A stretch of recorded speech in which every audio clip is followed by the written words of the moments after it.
الحمد لله رب العالمين والصلاة والسلام على سيد المرسلين أما بعد فأعوذ بالله من الشيطان الرجيم بسم الله الرحمن الرحيم الصلاة والسلام عليك يا رسول الله وعلى آلك وأصحابك يا حبيب الله الصلاة والسلام عليك يا نبي الله وعلى آلك وأصحابك يا نور اللہ۔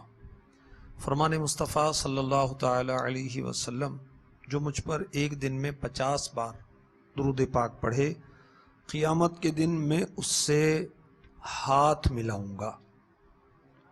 صلو علی الحبیب صلی اللہ تعالی علی محمد۔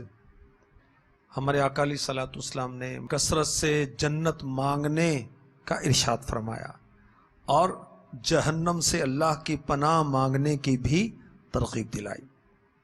جنت کا بیان سنیں گے، وہاں کی نعمتوں کا بیان سنیں گے۔ جنت وہ مقام ہے جہاں اللہ تبارک و تعالیٰ اپنے فضل و کرم سے اپنے بندوں کو ان کے اچھے اعمال کا بدلہ عطا فرمائے گا۔ جنت بہت ہی عالی شان مکان ہے اور سونے اور چاندی سے اس کی تعمیر ہے، نور کے وہاں پر محلات ہیں، عمارتیں ہیں، یاقوت کی، زمرد کی۔ 7ویں آسمان سے بھی اوپر ہے جنت، اور جنت اللہ تبارک و تعالی کی رحمت کا مظہر ہے۔ جنت میں ایسی نعمتیں ہیں کہ جب اس کا ایک غوطہ جنتی کو دیا جائے گا تو دنیا میں اس نے جو مشقتیں برداشت کی تھیں، عبادات کی تھیں، ریاضتیں کی تھیں، سب بھول جائے گا، آنن فانن سیکنڈز میں بھول جائے گا۔ اور قیامت کے روز جنت نیکوکاروں کے سامنے لائی جائے گی، اور جنت کی نعمتیں ایسی ہیں نہ وہ بیان میں آ سکتی ہیں نہ گمان میں آ سکتی ہیں۔ اللہ اکبر۔ جنت بہت بڑی، بہت بڑی، بہت ہی بڑی۔ یعنی 7 زمینوں کو جوڑ دیا جائے برابر برابر، اور 7 آسمانوں کو برابر برابر جوڑ دیا جائے تو کتنی چوڑائی بنے گی؟ جنت اس سے بھی زیادہ وسعت والی ہے۔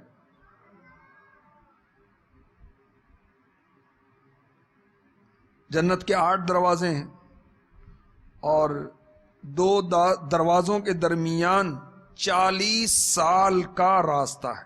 اتنے بڑے بڑے دروازے ہیں، اور جنت میں درجے کتنے ہیں؟ 100 درجے، اور ہر 2 درجوں کے درمیان 100 سال کی راہ ہے۔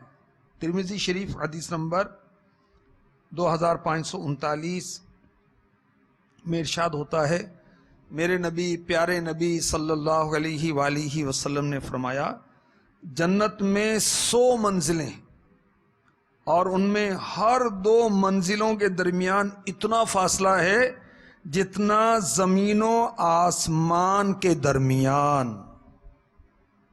اللہ اکبر۔ جنت جو ہے 7ویں آسمان سے بھی اوپر ہے، اور پھر اس کے اندر 100 منزلیں ہیں۔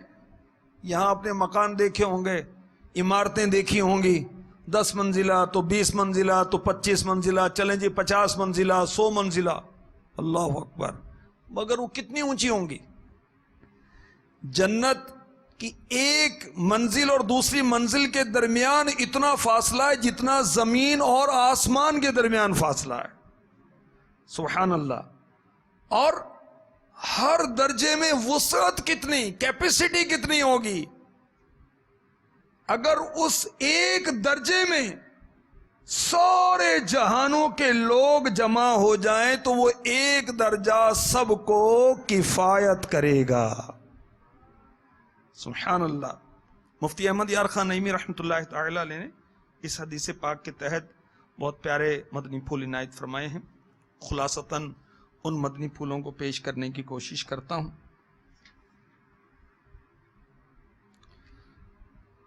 مفتی صاحب فرماتے ہیں کہ بعض روایتوں میں ہے کہ جنت کی منزلیں قرآن مجید کی آیات کے برابر ہیں،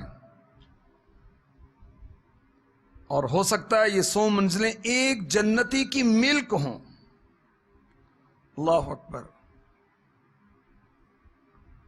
اللہ تبارک و تعالی اپنے کرم سے ہمیں جنت عطا فرما دے۔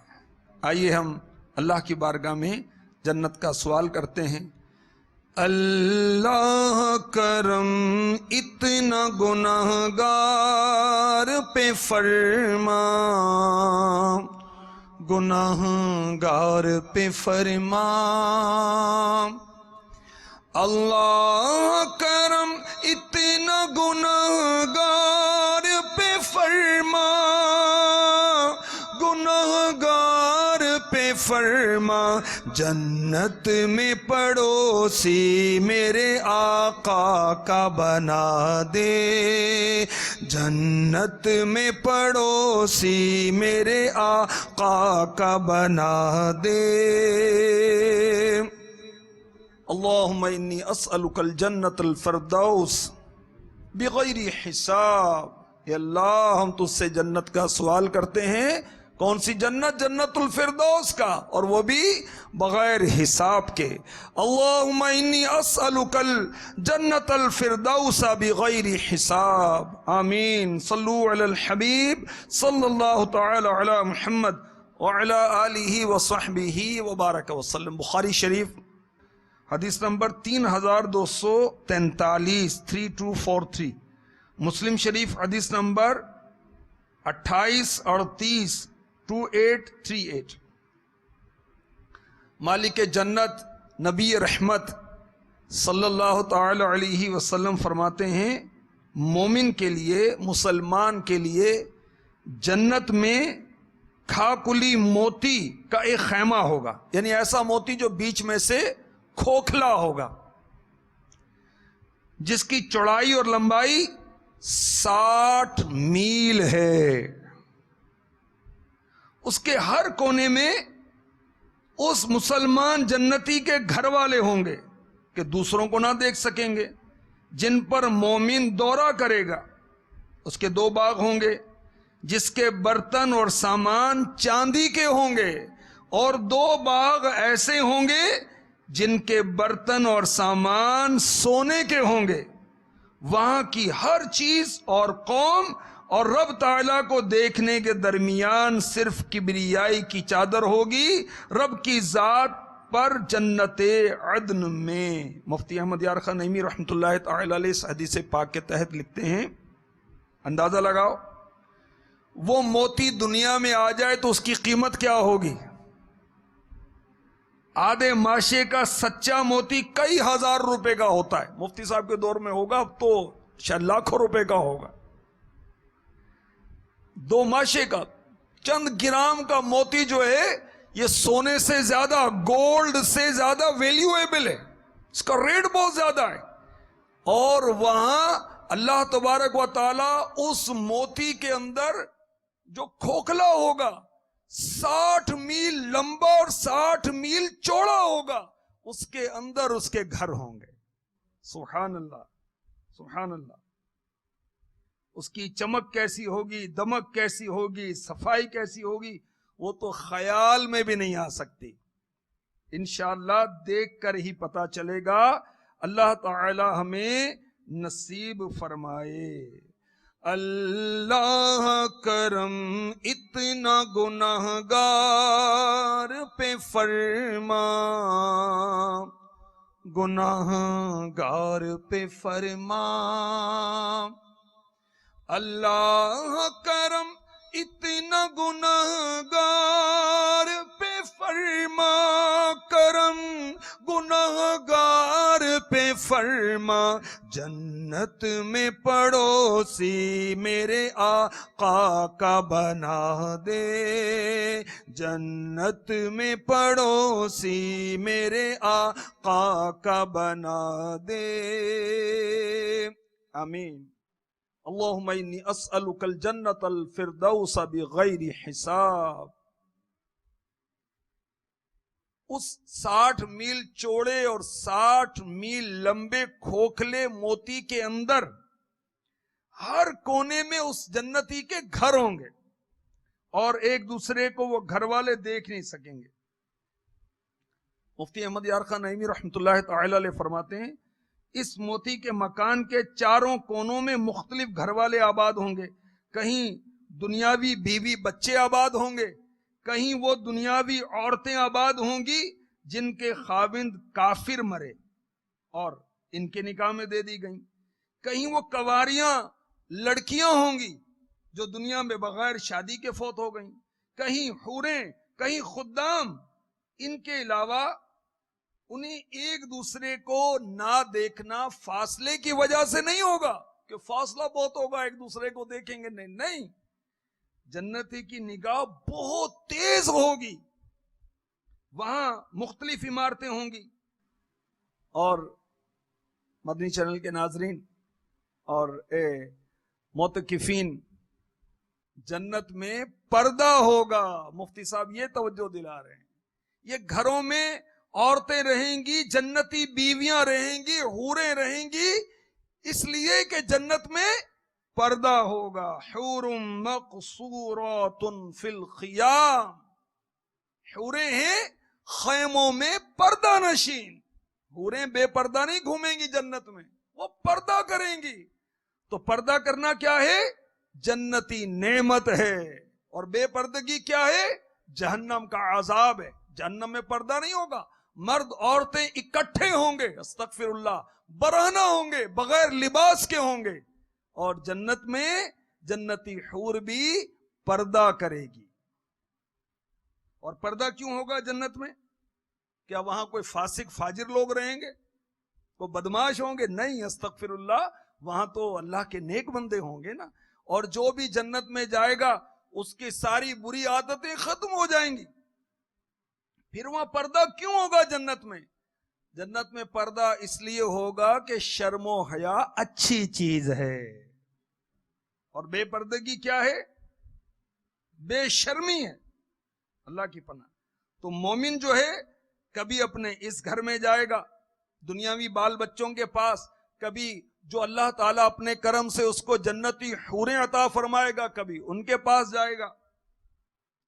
اور جانے کے لیے اسے کسی سواری کی ضرورت نہیں پڑے گی کہ گاڑی میں بیٹھ کے جائے, کسی بس میں بیٹھ کر جائے, کوئی موٹر سائیکل پر جائے, نہیں, بلکہ آنن فانن وہ ہر گھر میں پہنچ جائے گا. اس کے لیے 2 باغ ہوں گے. ایک باغ ایسا ہوگا جس کے برتن سامان چاندی کے ہوں گے, اور دوسرا باغ ایسا ہوگا جس کے برتن سامان سونے کے, گولڈ کے ہوں گے, ہر چیز. اللہ اکبر, سبحان اللہ. اب جنت کا سونا اور جنت کی چاندی, دنیا کے سونے کو کیا نسبت ہے اس سے؟ دنیا کی چاندی کو اس سے کیا نسبت ہے؟ کوئی نسبت نہیں. یہ بس نام یکساں ہے. ورنہ جنت کا ایک ماشا سونا دنیا کے سارے سونے سے زیادہ ویلیویبل ہے, زیادہ قیمتی ہے. اور وہاں کا سونا, جنت کا سونا, وہ تو شیشے کی طرح چمکے گا. سبحان اللہ. اور جنت کی سب سے بڑی نعمت جو ہوگی وہ یہ ہوگی کہ جنت میں جنتی کو رب عز و جل کا دیدار ہوگا. اللہ کرم اتنا گنہگار پہ فرما, کرم گنہگار پہ فرما. اللہ کرم اتنا گنہگار پہ فرما, گنہگار پہ فرما. جنت میں پڑوسی میرے آقا کا بنا دے, جنت میں پڑوسی میرے آقا کا بنا دے. آمین. اللہم انی اسألک الجنت الفردوس بغیر حساب. آمین. میٹھے میٹھے اسلامی بھائیوں, جنتوں کی تعداد کتنی ہے 8, انگلش میں 8. ان کے نام کیا ہیں سنیے, پھر اس کی تفصیل بھی انشاءاللہ آپ کو بتاؤں گا وہ جنتیں کیسی. ایک جنت کا نام ہے دار الجلال. اس کو دار الجلال کیوں کہتے ہیں انشاءاللہ بھی عرض کرتا ہوں. ایک جنت کا نام ہے دار القرار. ایک جنت کا نام ہے دار السلام. ایک جنت کا نام ہے جنت عدن. ایک جنت کا نام ہے جنت مأوا. ایک جنت کا نام ہے جنت خلد. ایک جنت کا نام ہے جنت فردوس. اور ایک جنت کا نام ہے جنت نعیم. اللہ ہمیں اپنے کرم سے جنت عطا فرما دے. اب ان 8 جنتوں کا قرآن اور حدیث میں ذکر ہے. انشاءاللہ یہ اگلے سلسلوں میں مزید اس کی تفصیل بھی عرض کرنے کی کوشش کی جائے گی. خوف خدا جنت میں لے جانے والا عمل بتایا گیا تھا. عشق رسول بھی ایسا عمل ہے کہ یہ جنت کی طرف لے جانے والا ہے. چنانچہ پارہ 5 سورہ نساء کی آیت نمبر 69 میں ارشاد ہوتا ہے, سنیے. وَمَن يُطِعِ اللَّهَ وَالرَّسُولَ فَأُولَئِكَ مَعَ الَّذِينَ أَنْعَمَ اللَّهُ عَلَيْهِمْ مِنَ النَّبِيِّينَ وَالصِّدِّيقِينَ وَالشُّهَدَاءِ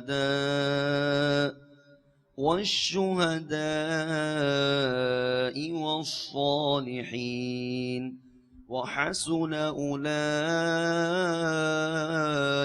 رَفِيقًا. ترجمہ کنز ایمان. اور جو اللہ اور اس کے رسول کا حکم مانے تو اسے ان کا ساتھ ملے گا جن پر اللہ نے فضل کیا, یعنی انبیاء اور صدیق اور شہید اور نیک لوگ. یہ کیا ہی اچھے ساتھی ہیں. اس آیت کا شان نزول خزائن العرفان میں مفتی نعیم الدین مراد آبادی رحمۃ اللہ تعالی علیہ نے لکھا. حضرت ثوبان رضی اللہ تعالی عنہ سید عالم صلی اللہ علیہ وسلم کے ساتھ کمال محبت رکھتے تھے, جدائی کی تاب نہ تھی. ایک دن بڑے غمگین رنجیدہ حاضر ہوئے, چہرے کا رنگ بدلا ہوا ہے. فرمایا آج رنگ کیوں بدلا ہوا ہے؟ عرض کی مجھے کوئی بیماری نہیں ہے, نہ درد ہے, بس جب آپ کی بارگاہ میں حاضر ہوتا ہوں آپ میرے سامنے نہیں ہوتے تو انتہا درجے کی وحشت ہوتی ہے, پریشانی ہوتی ہے. پھر میں آخرت یاد کرتا ہوں, اندیشہ ہوتا ہے کہ وہاں میں کس طرح دیدار پا سکوں گا. آپ اعلیٰ ترین مقام میں ہوں گے, مجھے اللہ تعالیٰ نے اپنے کرم سے جنت بھی دی, تو اس عالی مقام تک رسائی کہاں؟ اس پر یہ آیت نازل ہوئی. اور جو اللہ اور اس کے رسول کا حکم مانے تو اسے ان کا ساتھ ملے گا جن پر اللہ نے فضل کیا, یعنی انبیاء اور صدیق اور شہید اور نیک لوگ. یہ کیا ہی اچھے ساتھی ہیں. اور انہیں تسکین دی گئی حضرت ثوبان رضی اللہ تعالی عنہ کو کہ باوجود فرق منازل کے فرما برداروں کو باریابی اور معیت کی نعمت سے سرفراز فرمایا جائے گا. آقا علیہ الصلوۃ والسلام کا جنت میں تو بہت اعلیٰ مقام ہوگا, مگر جو آقا علیہ الصلوۃ والسلام کے فرما بردار ہیں ان کو حاضری کی سعادت ملے گی, آقا کی ہمراہی ملے گی. اللہ ہمیں اپنے حبیب کا سچا عاشق بنا دے, اور جو سنتوں پر عمل کرے گا حقیقتاً تو وہی سچا عاشق رسول ہے. میرے آقا علیہ الصلوۃ والسلام نے فرمایا من احبنی کان معی فی الجنہ, مجھ سے محبت کرنے والا جنت میں میرے ساتھ ہوگا. جنت میں پڑوسی میرے آقا کا بنا دے. آمین بجاہ النبی الامین صلی اللہ تعالی علیہ وآلہ وسلم.